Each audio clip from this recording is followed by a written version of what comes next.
যাদবপুর কেন্দ্রে যাদবপুর কেন্দ্রে যেখানে আমাদের ভাইজান নওশাদ সিদ্দিকী ভাঙড় বিধানসভা ক্ষেত্রে এগিয়ে ছিল, এবারের লোকসভা ভোটে দেখা যাচ্ছে ভাঙড় কেন্দ্র থেকে ভাইজানের আইএসএফ পরাজিত হয়েছে বিধানসভা ক্ষেত্রে। তো যেখানে আইএসএফের একটা বিধায়ক জিতে থাকা কেন্দ্র, সেই কেন্দ্র থেকে পরাজয় আইএসএফের, এটা নিয়ে কি ভাবছেন? দেখুন, আপনাদের ধারণাটা, মিডিয়ার মানুষের ধারণাটা আমার কাছে মনে হচ্ছে ভুল হচ্ছে আপনাদের। তার কারণ হচ্ছে এটাই, নওশাদ সিদ্দিকী আজও পর্যন্ত বলেননি যে আমি আইএসএফ এর বিধায়ক। নওশাদ সিদ্দিকী বলেন সর্বসময় যে আমি সংযুক্ত মোর্চার বিধায়ক। অতএব এই 5 বছর তিনি আরো সংযুক্ত মোর্চার বিধায়কই বলবেন। লোকসভা ভোট, এটা কেন্দ্রের ভোট। এই লোকসভা ভোটের নিরিখে যদি রাজনৈতিক প্রেক্ষাপট হিসাব করা হয়, আমার ব্যক্তিগত মত মনে হচ্ছে ভুল হবে। কেন, মানুষ আগেই বলেছি সচেতন।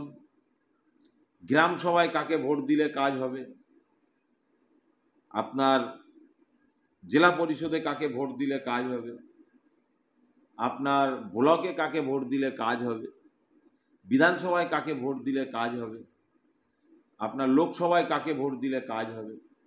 মানুষ কিন্তু এটা বর্তমান সময়ে অনেকটা সচেতনভাবে ভোটটা দিচ্ছেন। কিন্তু ভোটের পরে সায়নী ঘোষ দাবি করেছেন সামনে আগামী 26-এর বিধানসভায় এমএলএর এমএলএ আমাদের ভাইজানের এই তিনটে অক্ষর একটাই থাকবে না, মুছে যাবে। এ বিষয়ে কি বলবেন?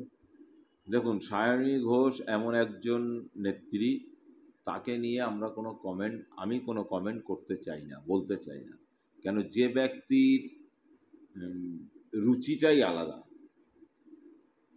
আমার ব্যক্তিগত মত কোনো রাজনৈতিক ব্যক্তিত্ব বলে মনে হয় না। কেন, কোনো রাজনৈতিক ব্যক্তির দ্বারায়, তার কথার দ্বারায়, তার হাতের দ্বারায় কোনো ধর্মের মানুষ কষ্ট পাবে, এই ধরনের ব্যক্তিত্ব আমার মনে হয় রাজনীতির আঙিনায় মানে আসা এবং তার কথা বলাটা ঠিক নয়। তো সেই জায়গায় দাঁড়িয়ে যারা এই কন্ডম এই ধরনের কথা টথা বলে, অথবা এদের নিয়ে আমাদের কোনো কমেন্ট নেই, আমার কোনো বিশেষ করে কমেন্ট নেই। তার কারণ হচ্ছে, আমরা মন থেকেই এই ধরনের মানুষগুলোকে ঘৃণা করি। আমি করি, কে করে না করে আমার জানা নেই, তবে আমি করি।